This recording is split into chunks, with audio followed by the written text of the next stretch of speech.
lagi dengan saya di kuliah Aplikom dan TI minggu ini. Selamat siang, dan kuliah kali ini akan saya laksanakan dengan video pembelajaran ya, melanjutkan materi kita di minggu lalu. Materi kita minggu lalu berbicara tentang sejarah perkembangan perangkat hardware-nya hingga sampai mekanik elektronik. Ya. Nah, saat ini kita melihat perkembangan komputer sebagai alat elektronik. Jadi komputer itu berkembang sebagai alat elektronik, ya, itu ketika dia sudah sepenuhnya menggunakan power atau tenaga listrik ya untuk menggerakkan komponen-komponennya. Nah, perkembangannya mulai 1942 gitu ya. Itu ditemukan atau diciptakan komputer secara elektronik pertama. Ya. Dan dia menggunakan komponen sebagian besar menggunakan tabung hampa udara. Nah, tabung hampa udara itu seperti apa nanti akan kita lihat ya bagaimana bentuk komponennya. Nah, tapi intinya dia sudah mulai menggunakan alat elektronik ya. Ini kemudian ada tahun 1944 ada Harvard Mark I gitu ya. Dan kemudian komputer generasi pertama itu semacam ini gitu ya. Salah satunya adalah ENIAC ya, Electronic Numerical Integrator and Computer. Nah, kita bisa lihat ya, ini saya ambil dari Google, sumber dari Google gambarnya, bahwa kita lihat zaman dulu itu besar sekali bentuk fisik komputernya. Jadi jangan bayangkan komputer itu seperti yang kita gunakan sekarang, sudah praktis, kecil, tipis, gitu ya, ringan. Kalau dulu tidak bisa dibawa kemana-mana. Jadi satu ruangan itu hanya didedikasikan untuk untuk meletakkan perangkat komputer gitu ya, perangkat komputer, dan dia besar sekali ya. Sehingga kalau lihat dari ukuran fisiknya saja, nah satu ruangan itu hanya untuk mengerjakan untuk dijadikan sebuah komputer. Dan waktu lalu gitu ya, komputer hanya digunakan untuk salah satu purpose saja. Jadi satu purpose, tujuan saja. Misalnya tujuan menghitung gitu ya. Jadi komputer sebesar ini ya itu hanya digunakan untuk menghitung atau melakukan operasi matematika gitu ya. Misalnya begitu. Jadi tidak seperti sekarang, komputer itu bisa digunakan untuk nonton TV, nonton film, kemudian bisa internet sekalian, bisa juga untuk mengetik gitu ya, bisa untuk presentasi gitu. Intinya pada zaman dahulu ya, bukan zaman dulu lah, pada perkembangannya komputer itu hanya single use saja, single purpose ya, untuk satu kegunaan saja gitu ya, tidak bisa kegunaan untuk yang lain-lainnya gitu. Jadi lihat fisiknya besar sekali ya. Nah, ini jadi ukuran fisiknya besar. Ini maaf gambarnya tidak jelas ya. Nah, komponen generasi pertama ini menggunakan tabung hampa udara ya. Program hanya dibuat dengan bahasa mesin. Bahasa mesin itu kode tertentu ya, berbeda dengan sekarang. Kalau sekarang itu kode itu atau bahasa itu kan ada yang dikenal sebagai bahasa pemrograman. Bahasa pemrograman itu dibuat semirip mungkin dengan bahasa manusia gitu ya, manusia. Umumnya dengan menggunakan perintah-perintah dalam bahasa Inggris ya. Perintah-perintah dalam bahasa Inggris. Itu kalau kalian pernah dengar istilah coding ya, coding ya, itu. Nah, itu sebenarnya itu pembuatan program menggunakan bahasa program. Nah, kalau ini bahasanya bahasa mesin, sehingga konsepnya adalah menggunakan stored program. Jadi programnya sudah disimpan ya. Satu saja programnya itu sudah disimpan gitu ya, sehingga komputer hanya digunakan untuk itu saja gitu ya. Gitu.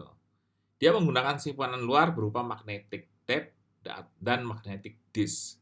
Nah, magnetic tape itu wujudnya seperti pita gitu ya. Kalau sekarang kan penyimpanan dalam bentuk hard disk, solid state disk atau SSD, atau bisa juga menggunakan flash disk gitu ya. Gitu. Jadi tapi kalau dulu tidak, dia menggunakan pita magnetik namanya, sehingga pita magnetiknya tebal, lebar ya, sehingga dia butuh tempat fisik yang juga besar gitu. Kalau Anda pernah jamani kaset gitu ya, kalau saya pernah jamani kan mendengarkan musik menggunakan tape recorder yang disimpan dalam bentuk kaset ya, kaset.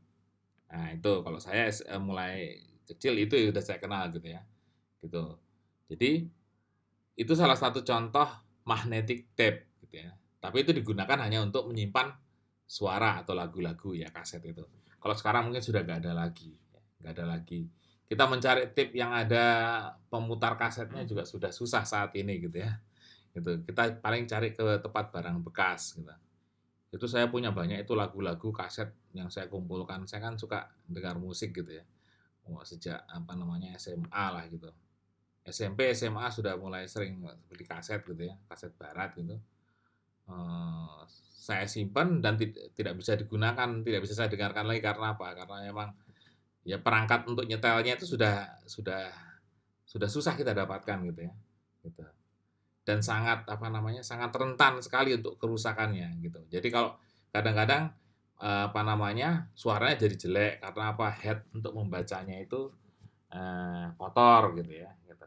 Berbeda dengan sekarang transfer apa menggunakan disk apa ya, mau hard disk kah, mau SSD kah, mau flash disk itu tidak tidak apa namanya, tidak rentan terhadap kekotoran gitu ya atau debu. Nah, ukuran fisik komputer besar sehingga memerlukan ruangan yang besar. Gitu. Ya, dia cepat panas sehingga perlu alat pendingin. Tabung itu kan dia kan menggunakan listrik sehingga namanya panas.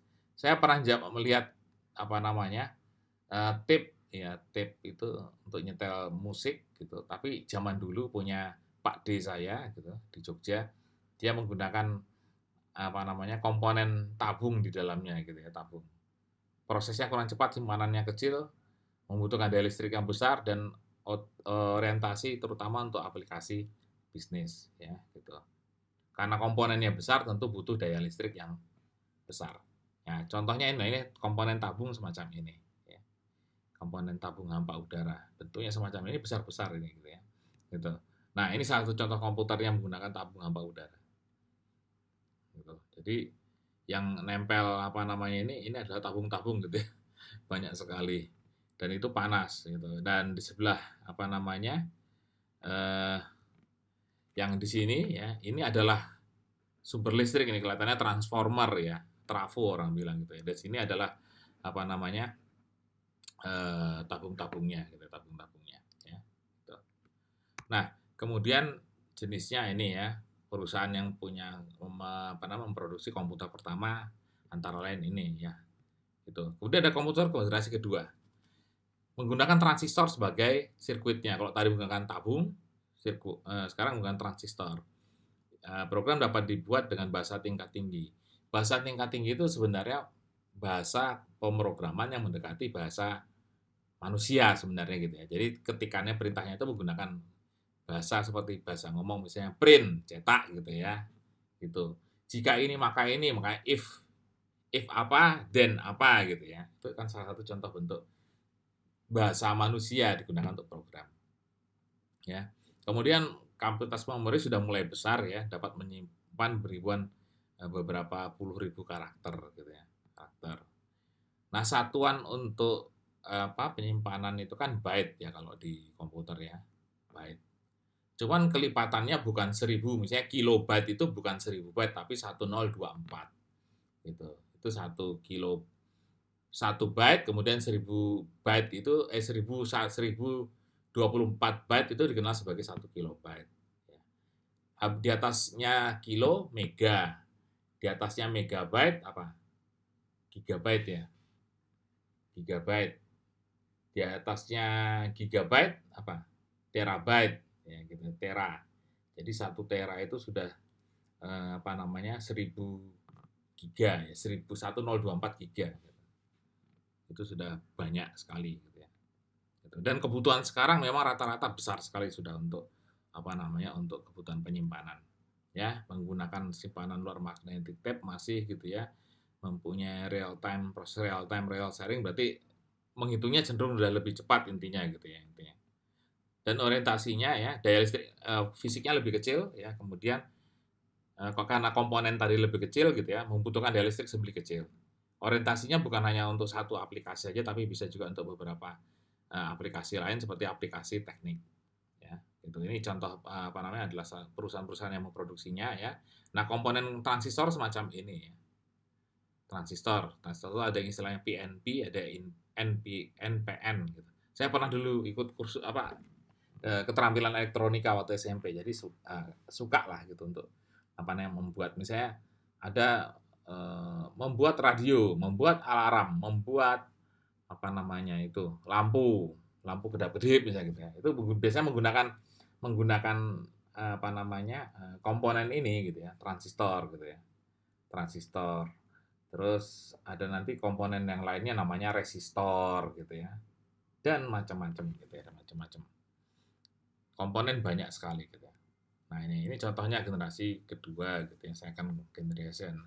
Nah mulai ringkas gitu ya, mulai ringkas, tidak satu ruangan tapi dia mulai ringkas lah gitu. Kemudian komputer generasi ketiga ya, dia menggunakan komponennya dasarnya IC, integrated circuits. Jadi sirkuit itu kan jaringan gitu ya, sirkuit itu jaringan yang dijadikan jadi satu gitu, dibuat dalam satu komponen itu jaringan tertentu. Jadi misalnya jaringan untuk menghitung yang harusnya besar gitu ya, kemudian dimampatkan jadi satu dalam satu apa namanya komponen yang disebut IC, sehingga tentu lebih kecil lagi ya.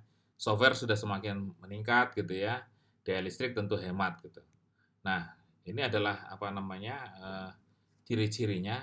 Intinya dia makin kecil komponennya, makin kecil fisiknya, dan penggunaan listrik semakin lebih hemat, dan juga penggunaannya bisa lebih bermacam-macam gitu ya, bermacam-macam. Dan pada generasi ketiga ini sudah bisa melakukan komunikasi data. Komunikasi data itu artinya bisa kirim-mengirim data antar komputer ya. Ini adalah perusahaan yang menciptakannya gitu ya. Nah, contoh komponen IC semacam ini gitu ya, sehingga satu komponen yang kakinya banyak gitu ya, kakinya banyak, sehingga satu komponen ini itu mempunyai satu fungsi lah kira-kira gitu. Misalnya jaringan untuk menghitung ya, dimampatkan jadi satu komponen ini, sehingga lebih kecil dan lebih ringkas, sehingga penggunaan daya listrik itu semakin rendah ya. Nah, satu contohnya ini ya, third generation ya, saya ambilkan juga dari internet gitu ya. Gitu. Jadi komputernya makin ringkas, cuman kalau kita lihat layarnya ya, layarnya masih begini hijau-hijau tulisannya ya, karena biasanya cuman RGB ya, red, green, black, blue sorry, RGB, red, blue. Jadi layarnya hanya 3 warna misalnya gitu, hanya warnanya itu aja, dan tulisannya juga tidak halus ya, hanya begini. Karena kegunaannya waktu itu hanya untuk misalnya untuk berhitung, untuk mengetik segala macam ya. Jadi tidak untuk grafis yang membutuhkan apa namanya kerapatan piksel yang sebagus sekarang gitu ya. Kalau sekarang kan HP saja sudah megapiksel, layarnya sudah bagus gitu ya. Sudah bermega-mega lah piksel apa namanya kerapatan layarnya, sehingga misalnya kita berfoto pun jadi lebih bagus gitu ya dibandingkan dengan ini. Kalau ini pengolahan gambar tentu tidak akan bagus ya. Jadi Anda bisa lihat modelnya semacam inilah gitu ya. Sampai 71. Sebenarnya sampai awal 90-an pun komputer bentuknya masih seperti ini gitu ya, masih seperti ini. Cuman dia warna layarnya sudah apa multi color, jadi warnanya pun sudah real ya, sudah makin banyak, makin apa namanya makin lebih jelas gitu ya. Dan kecepatan simpanan tentu akan lebih meningkat gitu. Nah, komputer generasi keempat ya, dia sudah menggunakan microprocessor gitu, microprocessor. Itu ya sebenarnya IC juga, cuman IC dimanfaatkan jadi satu lagi gitu, sehingga dan micro itu lebih kecil, namanya juga micro ya, jadi sehingga ukurannya lebih kecil. Yang terkenal itu adalah Intel, jadi membuat microprocessor itu Intel. Sebenarnya bukan cuma Intel, yaitu ada AMD yang terkenal gitu ya, AMD. Dulu ada CRIC, CRYEX ya, X gitu. Itu ada, saya pernah pakai prosesor itu. Jadi macam-macam gitu ya. Prosesor bukan cuma Intel gitu. Terus HP pun sebenarnya menggunakan microprosesor, tergantung apa namanya mereknya gitu ya. Dia bisa membuat sendiri gitu. Ya, jadi intinya makin ringkas lah gitu ya, makin ringkas. Nah, komputer personal gitu ya, personal pertama itu artinya dia sudah komputer untuk kegunaan pribadi gitu, sudah dijual secara umum tahun 77 gitu ya. Sudah mulai ada gitu. Kalau kita di Indonesia, saya rasa ketika saya SMP tahun 80-an, itu komputer itu belum umum gitu ya. Saya tahun 87 SMP kelas 1 ya. itu belum umum. Belum tentu orang itu punya komputer, suatu hal yang mahal sekali komputer pada zaman itu.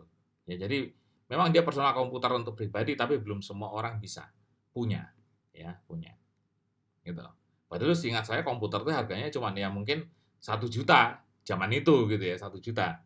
Karena komputer saya seingat saya awalnya itu hanya berharga 1 juta berapa gitu, tapi zaman itu ya bukan bukan sekarang. Kalau sekarang lebih dari itu kan gitu ya, gitu. Nah kemudian ini komputer jenis komputernya ya. Komputer itu ada yang istilahnya IBM PC atau IBM compatible. IBM compatible itu biasanya menggunakan sistem operasi yang berasal dari DOS maupun Windows ya. Juga Linux. Jadi komputer IBM itu IBM kan adalah perusahaan hardware gitu ya dan juga software gitu. Cuman kita kenal dulu komputer merek IBM ya. International Business Machine kalau nggak salah singkatannya itu. Ya, jadi itu biasanya sistem operasinya menggunakan Microsoft, bisa juga DOS, bisa juga Linux gitu ya, Linux. Gitu. Nah, semakin ke sini makin cepat gitu ya. Kalau komputer Apple dia punya sistem operasi sendiri. Ini. Nah, jadi komponen sebuah komputer umumnya dia punya motherboard. Motherboard tuh bentuk dasarnya semacam inilah kira-kira gitu ya. Saya ambilkan satu merek tertentu gitu ya. Ini contoh motherboard. Dan motherboard itu nanti akan diisi komponen-komponen sesuai kebutuhan kita. Ada yang kita kenal sebagai RAM. RAM itu sebenarnya mikroprosesor tempat untuk memori tapi bentuknya seperti IC lah gitu ya. Gitu. Kakinya banyak sekali gitu. Nah, ini tinggal kita nanti kebutuhan kita bagaimana sehingga biasanya motherboard itu kan dia punya spek. Speknya itu bisa diisi macam-macam tergantung kebutuhan kita.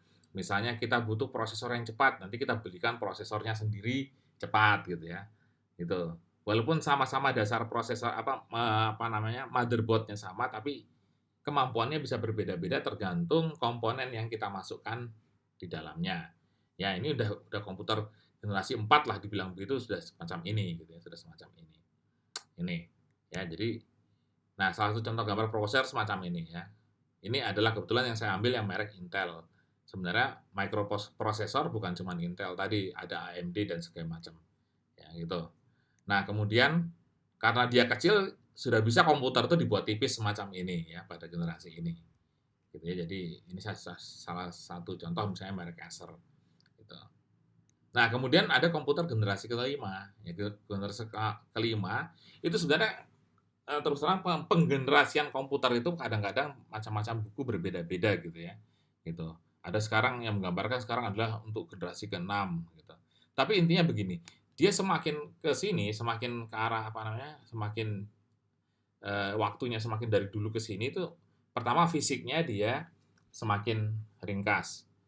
Kemudian tingkat panasnya juga semakin rendah gitu ya. Kalau dulu karena dia komponen besar-besar dan itu butuh panas ya sehingga butuh pendingin tadi katanya gitu ya.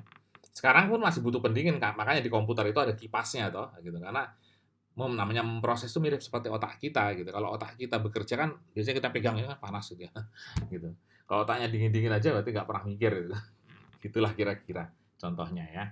Jadi memproses itu pasti butuh energi dan energi itu biasanya melepaskan panas gitu. Jadi semakin ke sini semakin tadi panasnya turun, kemudian penggunaan daya listriknya itu semakin rendah. Karena komponennya kecil. Kemudian kemampuan memorinya atau datanya semakin besar, terus fungsinya semakin multifungsi ya. Semakin ke sini semakin multifungsi gitu ya. Gitu. Ya tadi ringkas sudah ya, ukurannya makin kecil.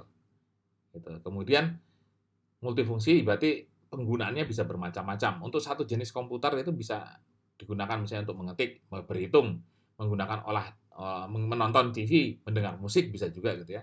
Juga sekalian misalnya bisa juga untuk digunakan kedokteran misalnya begitu ya, untuk USG segala macam itu kan sekarang menggunakan komputer. Nah, semacam itu ya. Nah, tapi untuk generasi yang terakhir atau generasi kelima di buku yang saya ambil itu dia mengatakan bahwa komputer di sini dia sudah menggunakan artificial intelligence. Jadi artificial intelligence itu apa? Sebenarnya artificial intelligence itu program sebenarnya, program yang dibangun ya oleh manusia juga dan dia bisa menanggapi kondisi-kondisi yang ada di sekitarnya. gitu ya. Sehingga perangkat yang memiliki menggunakan artificial intelligence tentu akan butuh banyak sensor, ya sensor untuk menanggapi misalnya eh, menyatakan misalnya suhu sekarang dingin misalnya gitu ya. Ada komputer bisa mengatakan komputer ini mengatakan suhu sekarang dingin. Ya. Dingin kenapa? Karena dia punya sensor untuk menangkap suhu gitu ya. Jadi ada termometernya yang didigitalisasi, kemudian dengan parameter tertentu komputernya mengatakan itu dingin dengan atau itu sedang kondisi panas gitu ya, cuaca panas. Nah itu, jadi salah satu contoh itu. Nah kan sekarang ada misalnya robot yang bisa berbicara gitu ya, berbicara dengan manusia karena memang itu sudah diprogram dan dirancang untuk menanggapi sesuatu yang ada di sekitarnya gitu ya. Paling gampang itu program yang artificial Google itu ya. Hai Google, nah kita tanya gitu ya, misalnya Hai Google. Nah kan kemudian dia akan menjawab gitu ya. Nah itu kan program juga sebenarnya yang dibuat oleh manusia agar kalau ada perintah Hai Google, dia akan membuka apa yang bisa saya bantu misalnya gitu ya. Kemudian dia menanyakan misalnya saya menanyakan what is the capital city of Indonesia, ya. Google pasti jawab the capital city of Indonesia is Jakarta, nah gitu ya. Nah artinya apa? Artinya dia bisa menanggapi oh itu kata-kata itu dia terjemahkan dalam digital, bahwa itu berarti pertanyaan. Pertanyaan apa? Pertanyaan tentang ibu kota negara. Negara mana? Negara Indonesia. Kemudian dia akan searching langsung mencari gitu ya, mencari untuk eh, menemukan jawabannya melalui internet biasanya gitu ya. Dia mencari sehingga kalau kita bicara mengenai Hai Google, kalau Apple ada yang Siri segala macam itu ya, itu tentu butuh jaringan internet karena dia akan menggunakan internet untuk mencari atau mengakses data gitu ya. Gitu. Nah, itu artificial, salah satu bentuk artificial semacam itu gitu ya. Jadi kayaknya kita bilang ini bisa mikir kah gitu, semacam itu lah karena intelijen kan namanya juga intelijen sehingga kita anggap itu bisa mikir komputernya kita kira bisa mikir sendiri. Padahal itu ya kita yang menciptakan manusia. Jadi manusianya sebenarnya lebih pintar dibandingkan robotnya. Cuman karena dia bisa mengakses data cepat, ya, yang kita tidak tahu pribadi, dia bisa tahu kan gitu ya. Karena dia cari data kan ya, mencari data. Misalnya what is capital city of Zimbabwe? Nah, saya tanya kepada Anda nggak ngerti toh, tapi Google bisa menjawab karena dia mengakses internet kan gitu ya. Gitu. Nah, semacam itu bentuk generasi kelima dan semakin ke sini semakin berkembang.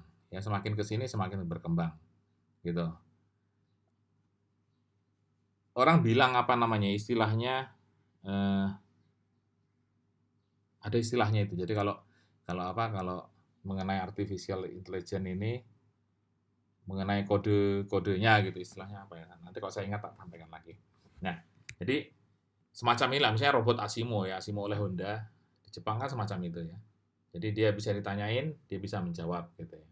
Dan diajak salaman, dia bisa bersalaman juga karena dia punya sensor yang banyak gitu. Bisa untuk menanggapi kondisi di luar. Bahkan yang baru-baru terakhir itu kan yang populer ada robot wanita yang di daerah Arab itu ya, daerah Uni Emirat Arab apa itu. Dia cantik, bisa digunakan untuk sebagai misalnya resepsionis gitu ya. Dia bisa menjawab, melayani karena memang sudah diatur fungsinya dan sudah dimasukkan semua datanya ke dalam perangkat ini gitu ya. Dan dan secara fisik dibuat seperti manusia, nah gitu ya, seperti manusia sehingga nanti lama-lama bisa menggantikan manusia dari lama-lama gitu. Gitu. Dan robot sebenarnya sudah banyak digunakan untuk industri sebenarnya gitu, industri mobil gitu itu banyak yang menggunakan robot gitu ya, sehingga uh, sudah diprogram di dalamnya sehingga misalnya untuk ngelas segala macam tidak perlu manusia lagi. Karena apa? Kalau mesin itu tidak rewel ya kan, kalau manusia kan rewel, dia tidak tahu capek ya asal selama komponennya nggak rusak dia akan kerja terus kan ini ya. Kalau pas lapar ya pasti udah mulai lemes kerjanya. Nah, gitu. Jadi itu tadi ya, jadi tentang perkembangan komputer sebagai alat elektronika mulai komputer generasi pertama sampai generasi kelima. Dan penentuan generasi ini masing-masing ahli juga kadang-kadang berbeda, tapi intinya kita lihat perkembangannya semakin ke sini semakin peralatan semakin canggih dan semakin cepat dan bisa digunakan untuk berbagai macam kegunaan ya. gitu. Oke, baiklah, saya rasa kuliah kita kali ini ya, nah cukup ya, sehingga Anda bisa pelajari nanti ya. Dari saya, sehat selalu dan sampai jumpa.